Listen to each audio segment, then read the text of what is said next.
divulga e aqui está funcionando bem. Então, eu vou começar a te entrevistar de novo e a gente começa uma nova entrevista, tá bem? Eu estou aqui com o Gustavo Rocha. O Gustavo ele tem várias formações, é físico, né, e está enfrenhado aí em várias pesquisas sobre a mente, tanto no Brasil como fora do país. É autor de livro, palestrante, e é uma pessoa bastante profunda que eu convidei para vir aqui bater um papo comigo e falar sobre essa questão da mente, né, e cérebro, e é algo que a gente tem falado muito de neurociência e tudo mais, né, Gustavo? E eu quero te convidar, por favor, a entrar para essa conversa e trazer todo o seu conhecimento, essa bagagem, que a gente deu uma aquecida aqui no Instagram, mas infelizmente a conexão estava ruim e nós viemos para cá. Então vamos lá, Gustavo. O que é essa mente além do cérebro? Então, em primeiro lugar, gostaria de agradecer pelo convite, Cristiane. Sinto muito que o Instagram estava instável, a rede, agora está bem melhor. Bom, então, como eu havia colocado, a minha formação inicial é em física. Eu tenho mestrado e doutorado em História e Filosofia das Ciências. Então, desde o início da minha formação, eu tentei juntar tanto as ciências empíricas quanto a filosofia e a história das ciências. E hoje trabalho como pesquisador de pós-doutorado na UFMG, mas sou professor do Departamento de Física da UFES, da Universidade Estadual de Feira de Santana.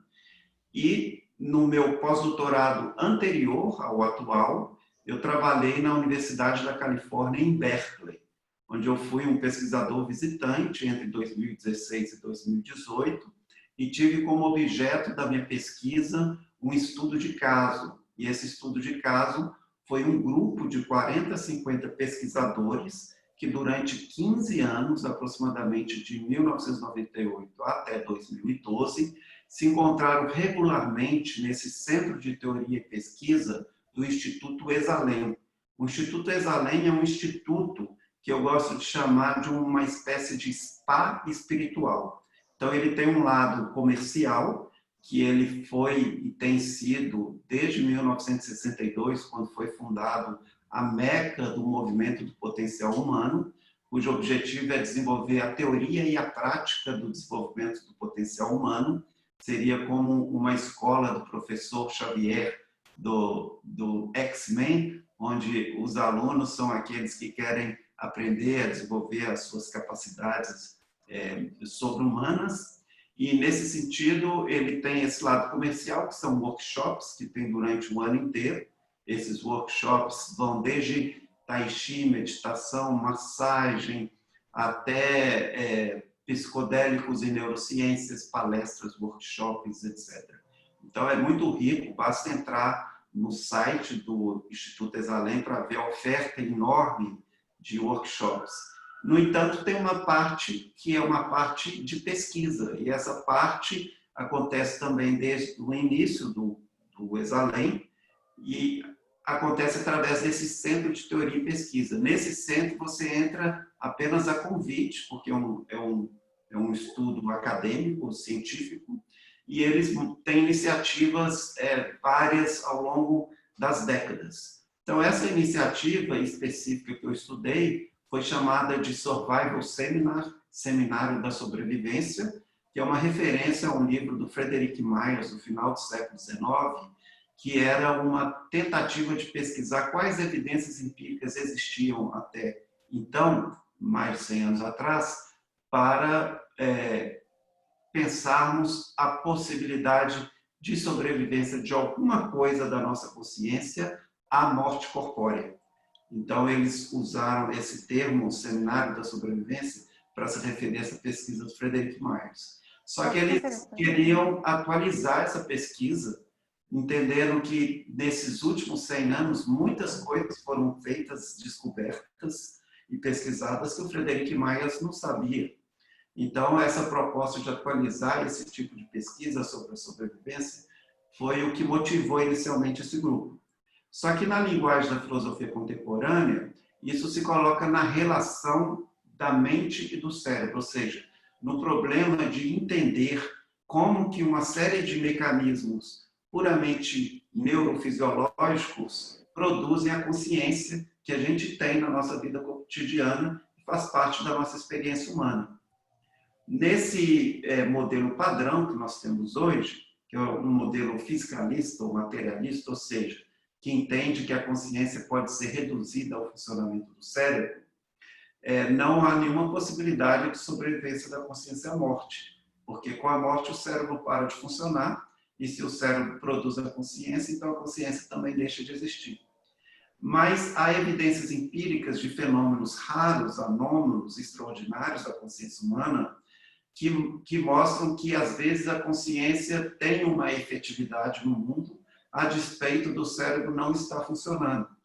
E isso inclui desde experiências de quase morte, ou até experiências paranormais, que são experiências, por exemplo, extrasensoriais, ou seja, que vai além dos 5 sentidos, como é o caso da telepatia, da clarividência e da pré-cognição, e experiências de influência da mente sobre a matéria, como é o caso de telecinese, ou poltergeist, ou fenômenos, por exemplo, de curas espirituais, que supostamente seriam exemplos de efeito da mente sobre a matéria, no caso, o corpo orgânico.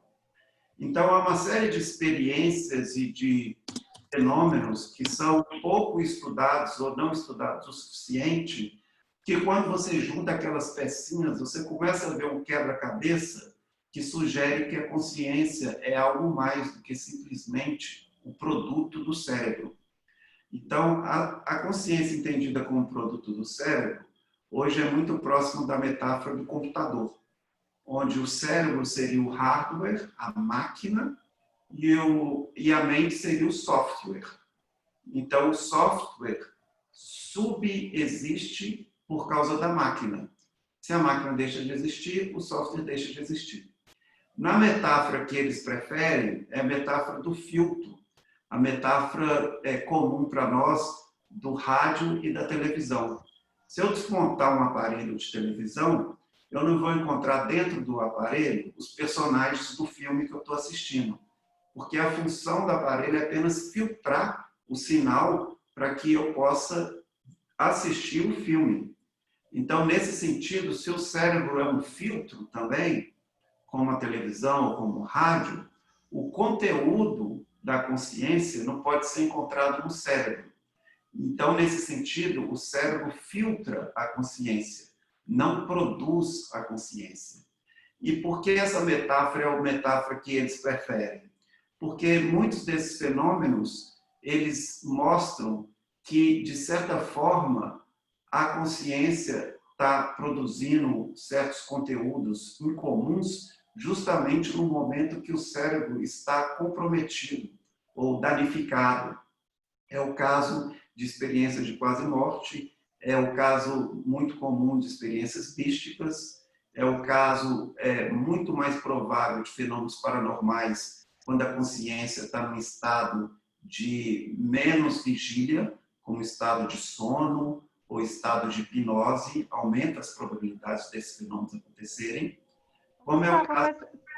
Desculpe te interromper, mas na sua opinião, por que isso ocorre quando a gente não está no estado de vigília? Por que a tendência disso ocorrer é mais em estados alterados de consciência? O que acontece ali nesse espaço? Bom, o entendimento dentro dessa metáfora do filtro é um entendimento ancorado na teoria darwinista da evolução humana. Então, de certa forma, o organismo humano, incluindo todo o sistema nervoso, ele se desenvolveu de forma a estar bem adaptado à sobrevivência no seu ambiente.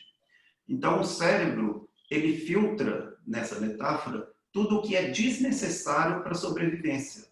E a consciência fica inteiramente ocupada na sua atenção, que é o estado de vigília, nas coisas relevantes para a sobrevivência.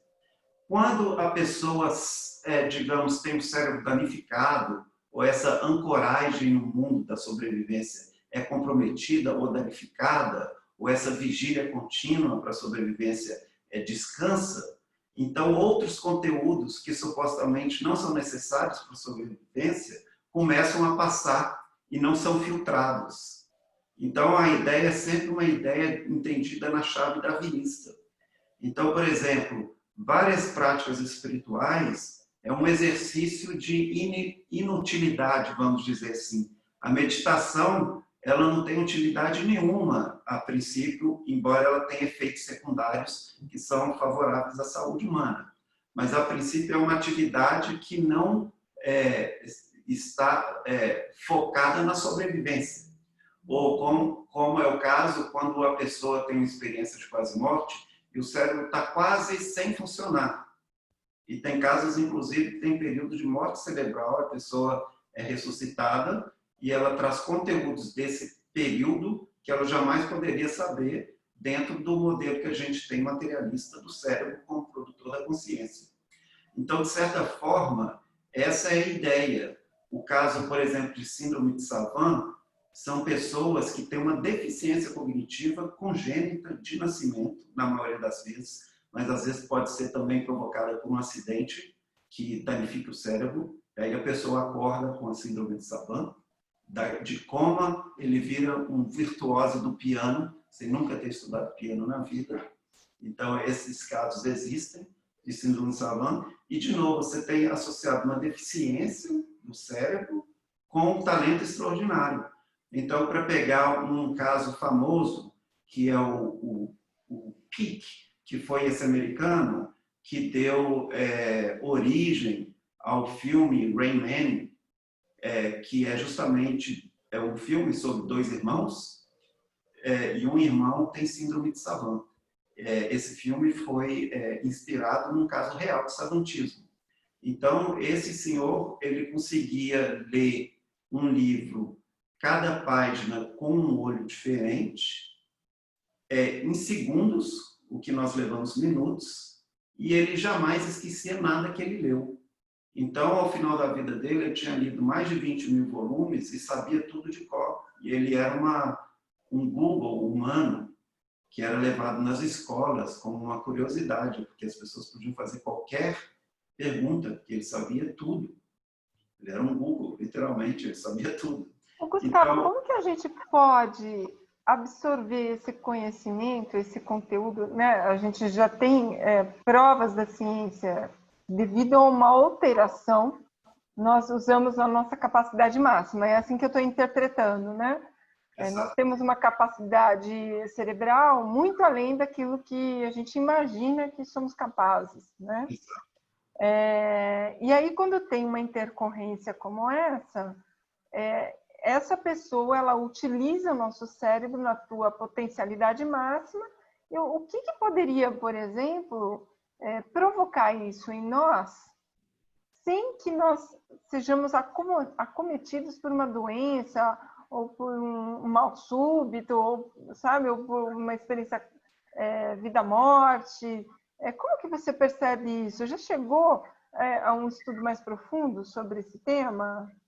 Sim, como eu falei, essa pesquisa, que foi meu estudo de caso no pós-doutorado, na Universidade da Califórnia, ela partiu desse instituto que foi criado, o Instituto Exalem, para ser a teoria e a prática do potencial humano. Então, eu estava falando da teoria, e agora você nos chamou para a prática.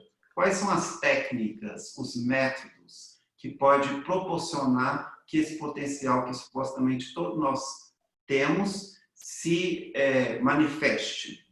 Então, existem uma série de práticas que são, digamos assim, ancestrais, algumas, pré-modernas, portanto, pré-científicas, que você encontra em várias tradições espirituais. E por isso, no Exalem sempre tem muito workshops de meditação, de tai chi, de yoga, que são práticas dessas antigas, ligadas ou ao Vedanta, diferentes tradições espirituais. Então, isso nós sabemos. Mas há uma série de coisas que a modernidade e a pesquisa contemporânea nos sugerem e que também é importante entender.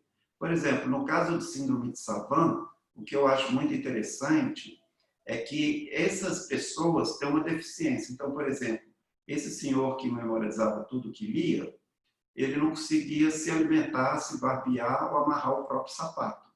Então, é por isso que é sempre uma deficiência acompanhada de um talento extraordinário.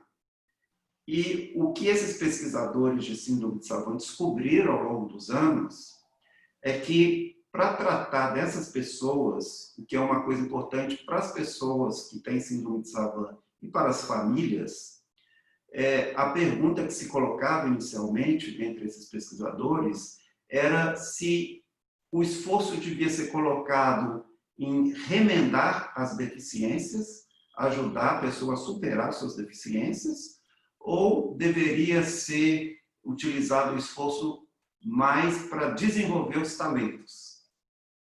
E ao longo da experiência de vários pesquisadores, hoje nós temos a resposta para essa pergunta. E essa resposta é desenvolver os talentos. Porque quando a pessoa desenvolve os talentos, todas aquelas outras questões se tornam secundárias e aos poucos vão sendo também remediadas, resolvidas, melhoradas. Então isso me lembra o princípio ético do Friedrich Nietzsche, que é esse filósofo alemão do século XIX, cujo princípio ético é: você deve se tornar aquilo que você é. Então, supostamente, nós somos uma coisa única no universo e que devemos nos tornar essa coisa única. Então, algo que nós podemos aprender da síndrome de Savant é que nós devemos nos dedicar àquilo que, dentro de uma tradição protestante, foi conhecida como a vocação, que vem de vocare, que é o chamado, né, no contexto cristão protestante, o chamado de Deus, que é, então, por exemplo, a vocação do padre ou do pastor, tradicionalmente, mas que o protestantismo trouxe para qualquer das várias atividades humanas. Então, há algo em cada um de nós único, e que quanto mais nós demos vazão para essa singularidade, que é a vida humana e que é cada indivíduo, mais nós, ao tornarmos aquilo que somos, como um dever moral e ético, mais nós, digamos, resolvemos todas as outras questões secundárias da nossa vida. E, normalmente, o senso comum nos diz exatamente o contrário. A gente sempre pensa, não, eu tenho que resolver todas as coisas secundárias para aí eu me realizar e tornar quem eu sou. Bom, a gente aprende com a síndrome de Savant que não é verdade. Nós temos que desenvolver os nossos talentos, o que na percepção do senso comum é um risco, porque, de novo, você tem que preocupar com a sua sobrevivência, com a sua ancoragem no mundo, garantir o seu sustento da sua família. E aí a gente gasta toda a nossa energia nessas questões secundárias, ao invés de nos desenvolvermos completamente. No caso de experiência de quase morte, é interessante que, entre as várias, digamos, consequências da pessoa que passa por essa experiência, e na maioria das vezes são consequências positivas, uma delas é que a pessoa passa a viver sua vida com muito mais propósito. Então, uma das pesquisas interessantes que eu achei nessa literatura, do pesquisador Bruce Greyson, hoje aposentado, mas um psiquiatra que se dedicou a vida toda a estudar a experiência de quase morte, ele tem um artigo onde eles trabalharam com pessoas que tentaram suicídio. E aí eles separaram em dois grupos. Alguns tentaram suicídio e nessa tentativa, por um acidente, tiveram uma experiência de quase morte. E o outro grupo tentou suicídio, não conseguiu, mas como é o mais comum, não aconteceu nada. E uma experiência de quase morte foi uma experiência relativamente rara. E o que ele observou é que no grupo que não tem experiência de quase morte, que é o mais comum, nesse grupo a reincidência de tentativa de suicídio é enorme. E eventualmente a pessoa se mata. No outro grupo, ela é basicamente zero. Então, a pessoa, quando ela está próxima da morte, ela encontra um sentido na sua vida. E aí, se você pensar, por exemplo, em termos terapêuticos, uma terapia conhecida como logoterapia, que é uma terapia existencial, que foi esse auxílio, que inicialmente estava naquela tradição da psicanálise do Freud, ou da psicologia individual, do Adler, ele montou uma terceira escola, que é a logoterapia, que é a psicologia existencial. E a origem da terapia veio da experiência que ele teve de estar como um prisioneiro num campo de concentração nazista, onde justamente as pessoas estavam mais próximas da morte. E ele reparou que algumas pessoas que chegavam ali no fundo do poço, depois de retirada toda a dignidade humana, colocado no ápice da humilhação e da fome, e dentro daquela hierarquia de Maslow, seria que você tivesse não só lá embaixo, mas você tivesse entrado num subsolo. Incrivelmente, algumas pessoas ali encontravam um sentido para viver, como foi o caso do próprio Viktor Frankl. Então, ele criou uma série de técnicas para, sem a gente precisar de estar no campo de concentração, sem precisar de ter uma experiência de quase morte, através de uma espécie de diálogo socrático conosco mesmo, trazer esse sentido que, no fundo, existe dentro de nós, um sentido de propósito, e que nós não mobilizamos essa energia normalmente. Então, assim, de fato, várias técnicas e várias lições e vários métodos, sejam modernos ou pré-modernos, das antigas tradições espirituais, que nos indicam os caminhos para desenvolvermos esses potenciais que nós sabemos que nós temos, mas geralmente passamos a vida sem nem tocá-los. Pelo automatismo, né? Por a gente ficar revestido de questões secundárias e não primárias, né? E sabe que eu estou com duas pessoas, além da Luana, que está aqui conosco. O Fábio, por exemplo, é uma pessoa que tem vários livros escritos, né? Eu gostaria de trazer ele para essa conversa. Será que o Fábio está aí, Fábio? Vem bater um papo com a gente aqui. Deixa eu ver você, deixa o Gustavo te ver. Acho que vai ser um encontro bastante interessante. Tudo bem? Estou aqui sim. Prazer estar aqui. Prazer, Gustavo. Estou gostando bastante da conversa aí. Estou aqui inspirado. Se você me permite a possibilidade, eu estou sem o vídeo por conta da qualidade da internet, tá? Para não prejudicar a qualidade da internet. Deixa eu ver se consigo entrar. Peraí. Ok. Tá bom. Oi. Melhor assim. Então, Gustavo, eu tive, há muitos anos atrás, eu tive uma série de experiências que eu relato nos meus livros, no Hiper, que me inspiraram, na verdade, a fazer uma grande mudança na vida e começar a pesquisar mais a fundo e, inclusive, trabalhar diretamente com isso, né? Hoje eu sou psicoterapeuta e trabalho com meditação e nessa pesquisa me considero um pesquisador da consciência, digamos assim. E as experiências que eu tive que me transformaram radicalmente foram as experiências fora do corpo, né? As projeções astrais. Então, eu gostaria se você pudesse falar um pouco sobre isso, a experiência que você teve da sua pesquisa, e já adianto que acho que esse trabalho que você faz como historiador da ciência é um trabalho muito importante, uma ponte de reconexão entre esses vários campos de pesquisa e entre os próprios pesquisadores. Porque eu sinto que alguns de nós têm as experiências contundentes, das quais a gente não tem dúvida nenhuma. De outro lado, você tem os cientistas, né? E outro lado, você tem os sonhadores, e aí você tem os escritores e os roteiristas de ficção científica, e os psicólogos, os terapeutas, né? Acho que seria muito importante se a gente conseguisse reunir todos para poder decifrar e fazer, né, esse quebra-cabeça, conforme você comentou antes aí, né? Exatamente. Então, antes de tocar na questão da experiência fora do corpo, eu achei as suas observações posteriores também muito pertinentes e eu gostaria de falar um pouco sobre isso. De fato, se você procura dentro do sistema científico acadêmico a pesquisa em experiências místicas, você anda em círculos dentro do sistema acadêmico e não tem a resposta do que é mais importante da experiência mística. Então, se você for num departamento de estudo de religiões comparadas, mitologias comparadas, né, você vai encontrar uma série de scholars, uma série de especialistas em misticismo que comparam a simbologia, a cultura, digamos, o zeitgeist das pessoas, ou, às vezes, um indivíduo particularmente, Santa Teresa d'Ávila, São João da Cruz, Ramakrishna, etc.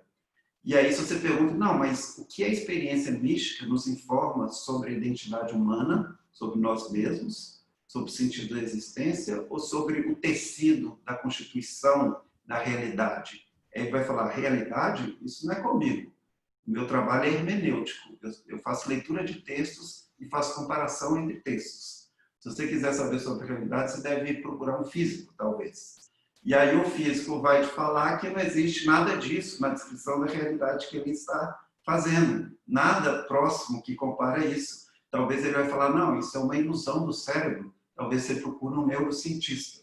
E aí, quando você chega no neurocientista, ele vai te falar de neurotransmissores, vai te falar do funcionamento do cérebro, tem algumas linhas de pesquisa em neuroteologia, que é tentar reduzir essas experiências à leitura fisicalista do funcionamento do cérebro.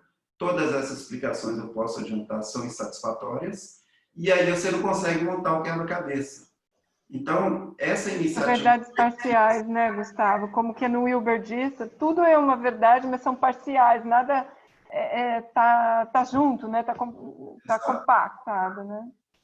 Exatamente. Inclusive, teve um ano dessas reuniões do grupo que eu pesquisei, que eles tinham como tema o modelo do Ken Wilber.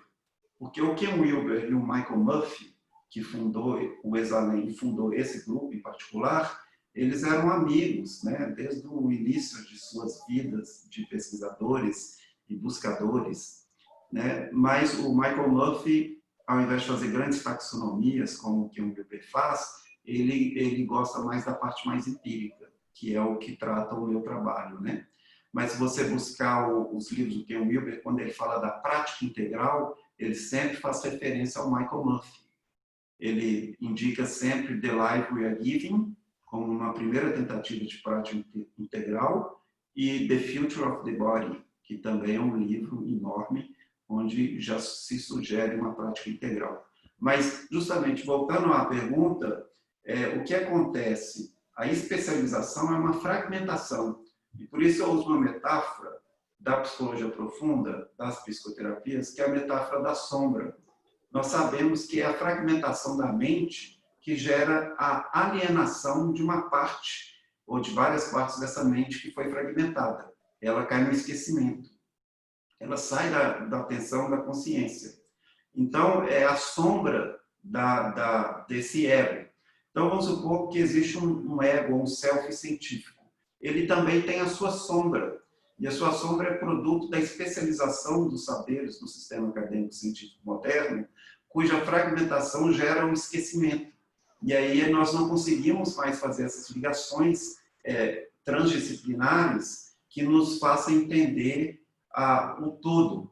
É isso que o Michael Murphy chama de empirismo sinóptico, que é o que eles tentam fazer quando eles juntam durante 15 anos filósofo, historiador da ciência, neurocientista, especialistas em religiões comparadas, físicos teóricos, físicos experimentais, e todos juntos dessas áreas multidisciplinares, né, tentam montar o quebra-cabeça. Eles chamam isso de empirismo sinóptico.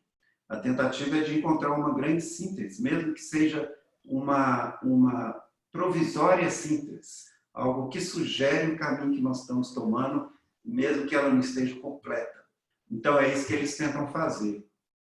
Voltando na questão da experiência fora do corpo, no caso de experiências de quase-morte, que é dessa, digamos, cartografia ou dessa taxonomia de experiências que são estudadas por esse grupo e que eu me debrucei, a experiência de quase-morte é algo entre 70% e 80%, aí depende do estudo, das experiências de quase-morte, inclui experiência fora do corpo, como uma digamos assim, das coisas que acontecem quando a pessoa passa por essa experiência.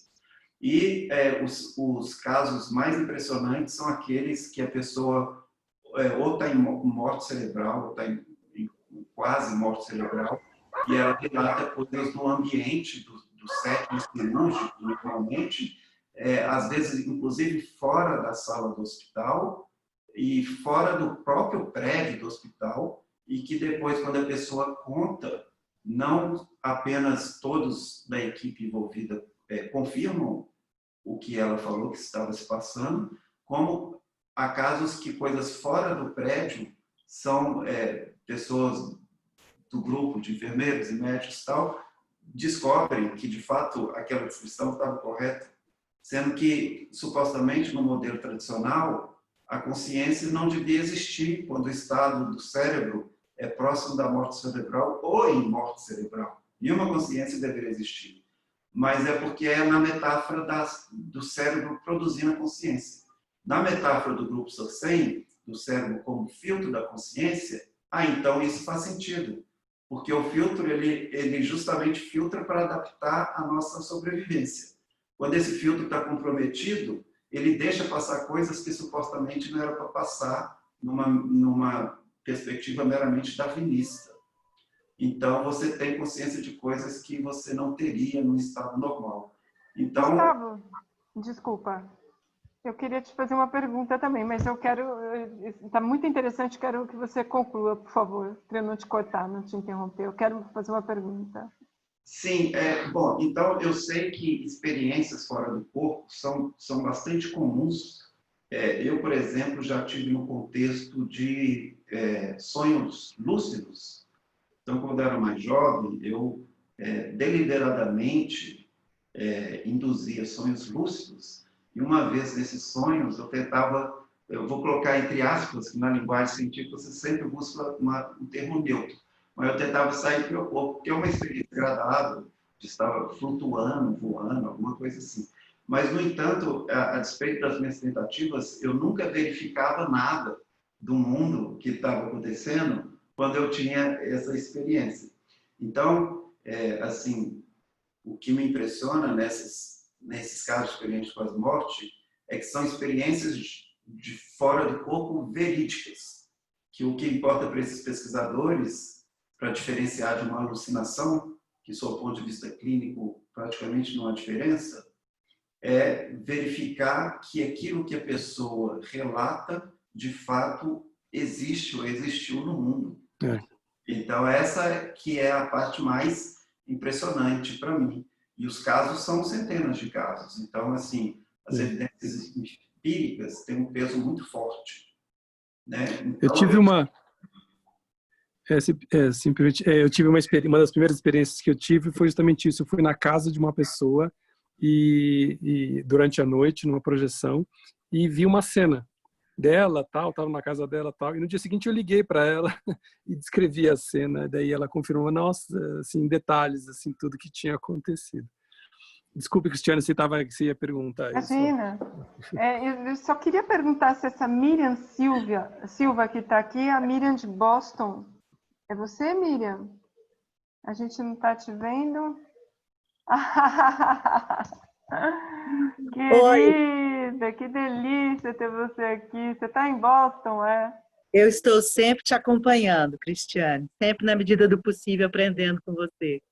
Ela foi a minha líder mais amada, que me ensinou muita coisa. Então, ela é muito bem-vinda. Sempre será a minha líder querida e admirada. Muito sempre acompanhando o seu trabalho e aprendendo com você, querida.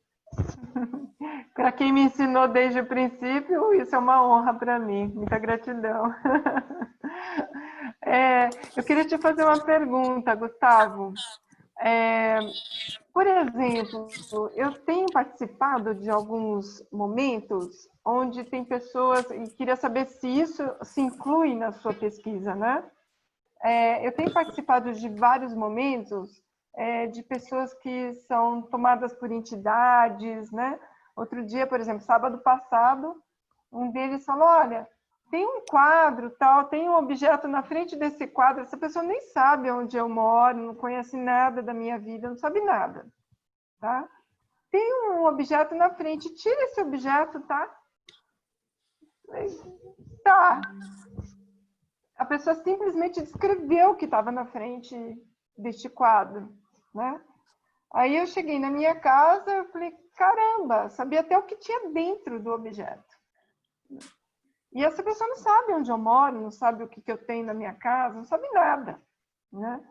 E eu queria saber se isso entra dentro do seu estudo, porque é um estado alterado de consciência, né? Uma pessoa que está teoricamente tomada por uma entidade, ela está em estado alterado de consciência, e eu gostaria de te ouvir um pouco sobre isso. Como que você interpreta isso? Como que é o seu olhar científico por uma questão que é espiritual, ou dito espiritual por essas pessoas? Sim, sim, essa classe de experiências também é parte, digamos, do arsenal de experiências que foram pesquisadas pelos docentes. O especialista no grupo é o Adam Crabtree, que ele é um historiador da psicologia e ele é um psicólogo clínico.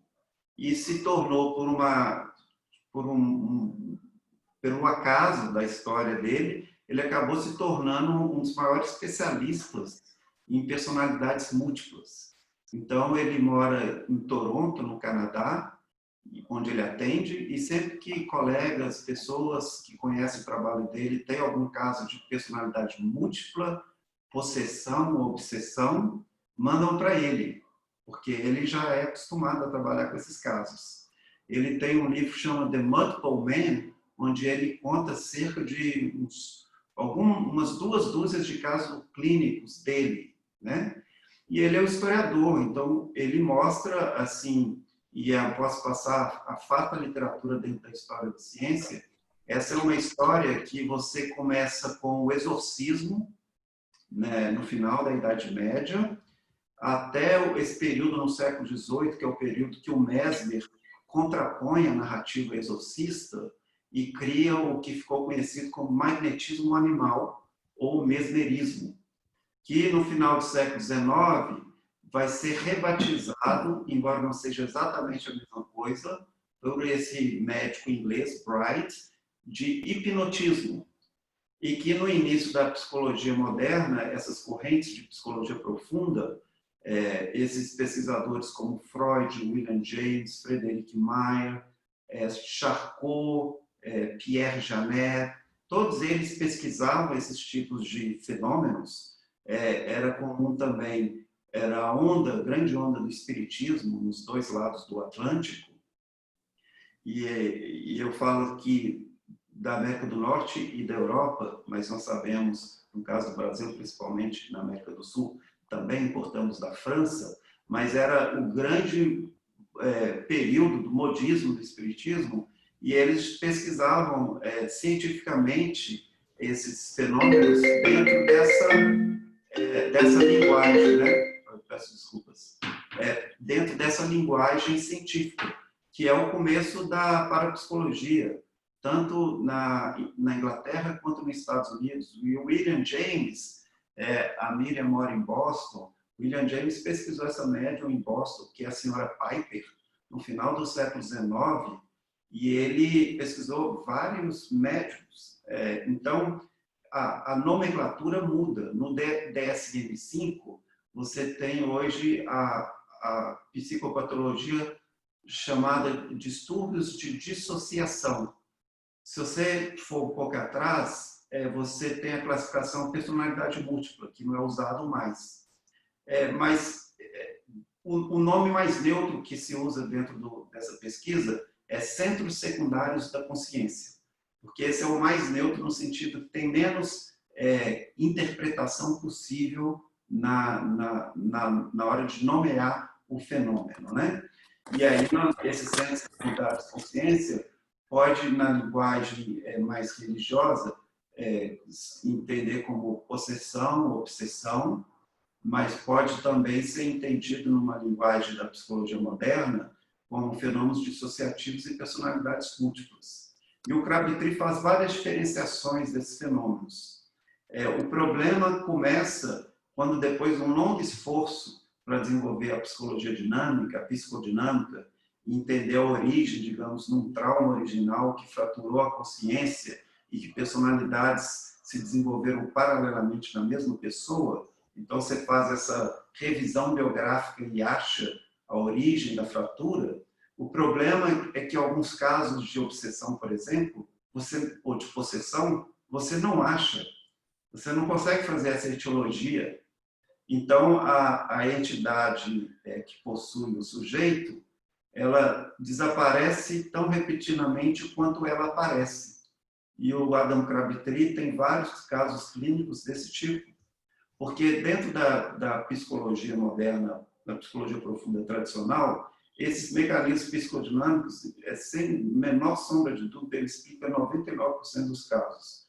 Acontece que, da mesma forma que a coisa se forma biograficamente, depois que a pessoa passa lá por um processo clínico e ela recebe alta, digamos assim, aqui existe um resquício daquelas questões da infância até o final da vida.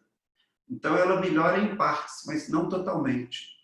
No caso de obsessão ou de possessão, ela fica completamente curada. É como se chegasse uma entidade e ficasse ali e depois fosse embora e nunca mais voltasse. Então, você não consegue nem achar a etiologia psicodinâmica, um trauma originário da fratura da consciência, que explica a maioria desses casos de dissociação, assim como depois que a entidade supostamente foi embora, vamos dizer aqui, entre aspas, você não encontra, a pessoa não se sente mais perturbada por aquele... Em caso de obsessão, mas, por exemplo, um médium, vamos dizer que a pessoa é um médium, ela recebe essa entidade de uma forma contínua, né?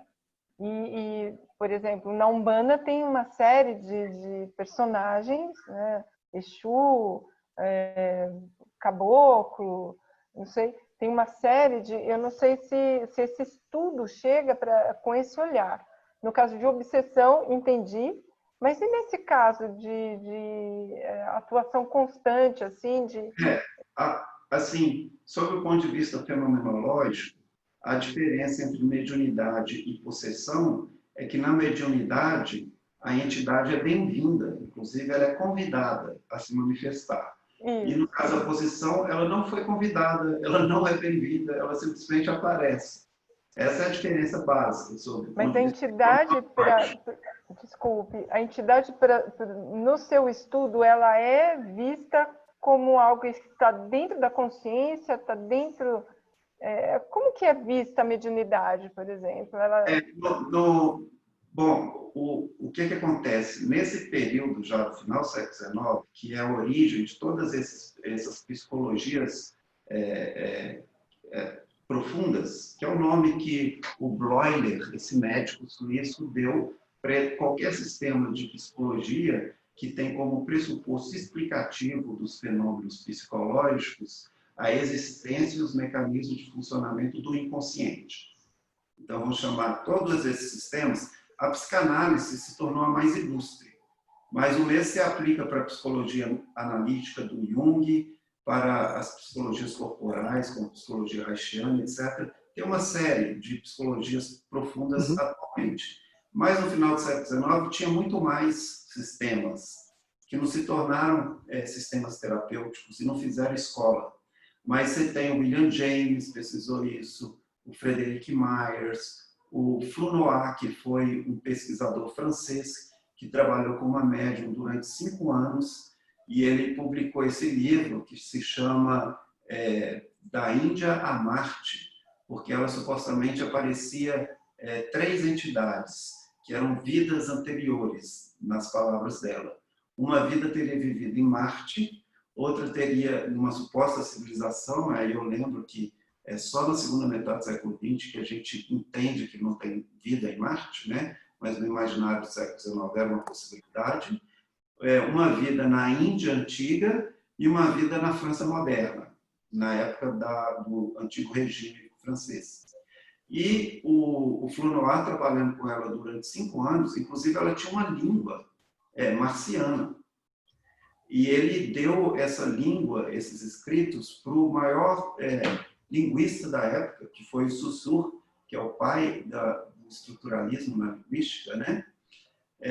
E o Saussure descobriu os mecanismos de mistura de francês com alemão, que é a língua paterna e materna dessa médium e viu que era uma mistura muito sofisticada, muito inteligente, mas por um processo completamente consciente da médium. E aí viu que essas 3 vidas correspondiam a fantasias que poderiam ser explicadas de uma forma muito plausível dentro da biografia da médium. Quando ele publicou, a médium, inclusive, brigou com ele, porque foi como que ele estivesse mostrando que era uma farsa. Ou, na verdade, não é uma farsa, porque a pessoa ela não faz isso voluntariamente, mas que mecanismos psicodinâmicos explicavam as personalidades como personalidades fraturadas. Então, essa compreensão você encontra no Sándor Ferenczi, o primeiro trabalho que esse psicanalista húngaro escreveu foi Psicanálise e Espiritismo. Você encontra na tese de doutorado, por exemplo, do Jung, que foi sobre a Preiswecker, uma prima dele que era médium e que ele pesquisou durante muitos anos e que ele chega a conclusões parecidas. E mesma coisa o Frederic Maia, o William James, o Pierre Janet, que tem um livro genial em 2 volumes, Automatismos Psíquicos, onde ele mostra... Como que chama? Automatismo? Automatismos Psíquicos. Infelizmente, só se encontra em francês, mas você encontra na internet. Automatismos Psíquicos, ele fala, inclusive, do Allan Kardec. Então, ele fala, olha, nós temos 2 preconceitos filosóficos que nos impedem de entender esses fenômenos.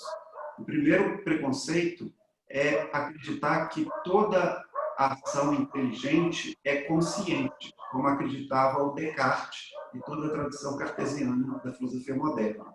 E eles mostram que não, que tem ações altamente inteligentes que são inconscientes. E hoje a psicologia cognitiva entende que isso é a coisa mais normal do mundo. A maior parte dos cálculos, das computações que o nosso cérebro faz não passam pela consciência.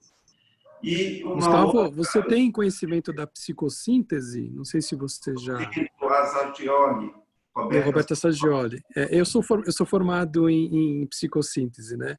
E a psicossíntese, embora seja uma psicologia centenária, né? Foi criada em 1910, ela já tem no seu escopo conceitual essa teoria das múltiplas personalidades, né? Então a gente trabalha, na verdade, com um processo de integração. A gente parte de um princípio que a gente não é um eu único, homogêneo, né? Não, a gente é um complexo, nós já somos um complexo de personalidades.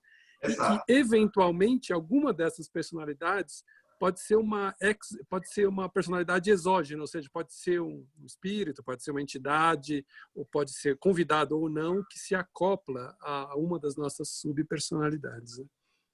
Interessante. Tem a teoria das partes também, né? Eu esqueci, o Roberto Zimmer, ele trouxe para o Brasil a teoria das partes, com um autor norte-americano, e ele fala que muitas vezes, por exemplo, uma pessoa super tranquila, calma, ela pega um carro, entra no trânsito, ela começa a xingar, começa a falar, nossa, como que eu fiz isso, né? Como que eu posso ter feito isso? E aí falou assim, bom, são a teoria das partes, nós somos todos fragmentados, né? Nós temos uma série de personagens dentro de nós e que em determinado momento aflora a velha rabugenta ou a criança rejeitada, né? Que vai se posicionar de determinada forma.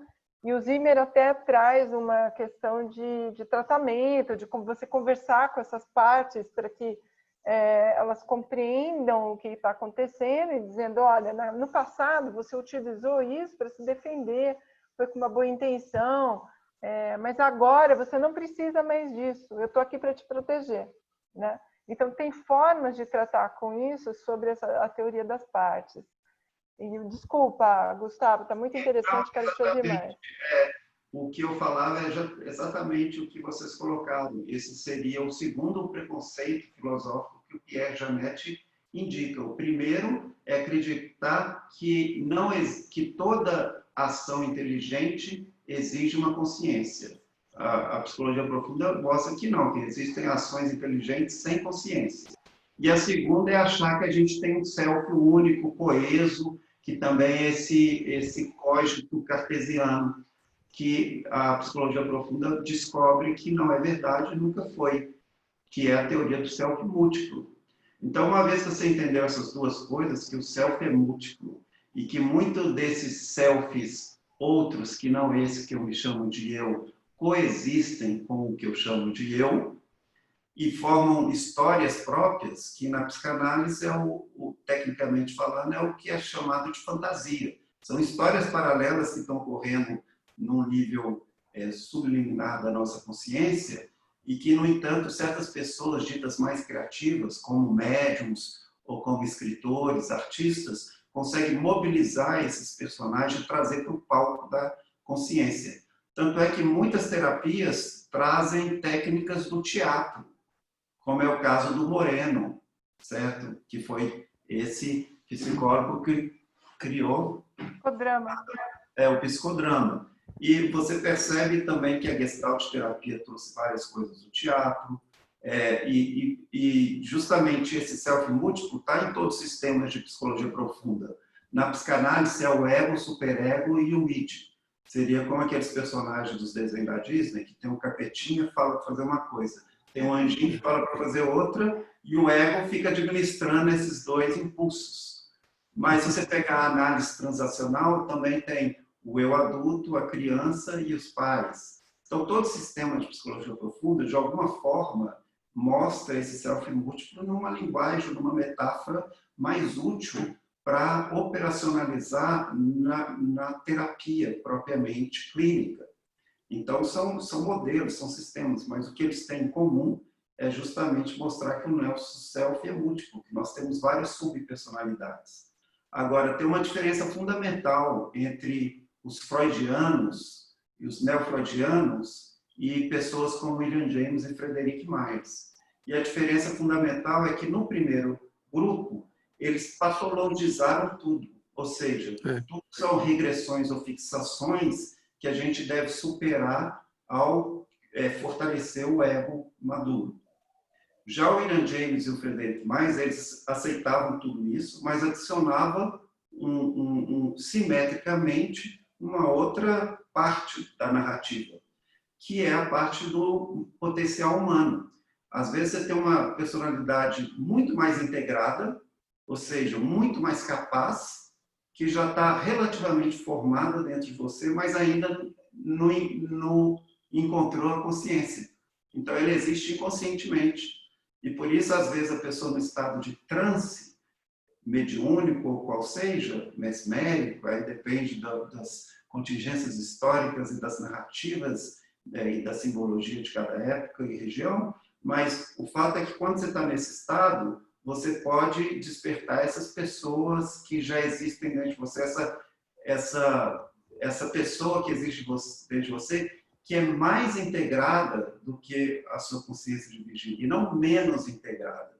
Então, essa perspectiva do potencial humano é o que, de certa forma, o Instituto Exalém, como a meca do movimento potencial humano, herdou como uma perspectiva mais completa, porque ela não ignora a patológica, existem as patologias, mas existe o potencial humano também. Então, tanto é que muitos desses psicólogos humanistas foram residentes no Instituto Exalém, como é o caso do Abraham Maslow. O Abraham Maslow morou no Instituto Exalém. A mesma coisa para a psicologia transpessoal. A Stanislav Grof e a Cristina Grof foram residentes no Instituto Exalém e criaram a respiração holotrópica no Instituto Exalém. Então, o Instituto Exalém ele é a pesquisa, como eu falei, da teoria e da prática do desenvolvimento potencial humano.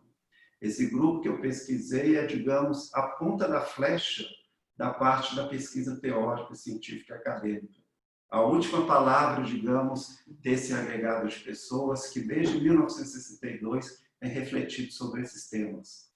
No meu curso, Mente Além do Cérebro, eu tento, em 12 horas, sintetizar numa linguagem acessível o catálogo dessas experiências e as tentativas de, fazendo esse mosaico de experiências anômalas da consciência humana, tentar entender o que elas nos sugerem sobre a identidade humana, sobre o sentido da existência, sobre a realidade e sobre a sociedade também. Então, Gustavo, fala como que as pessoas podem acessar para se inscrever no teu curso, e eu vou divulgar aqui, que eu também vou deixar na minha bio um link para quem quiser entrar e acessar e fazer a inscrição para o curso do Gustavo?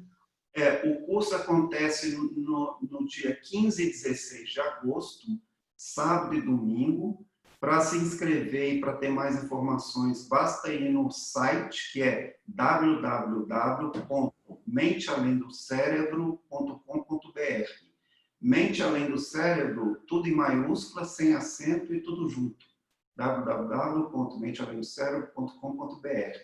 Lá tem um botão que você aperta e que te leva para o site do Simpla, onde você pode comprar o ingresso. E lá tem um vídeo de 30 minutos, onde eu explico a minha trajetória e o conteúdo.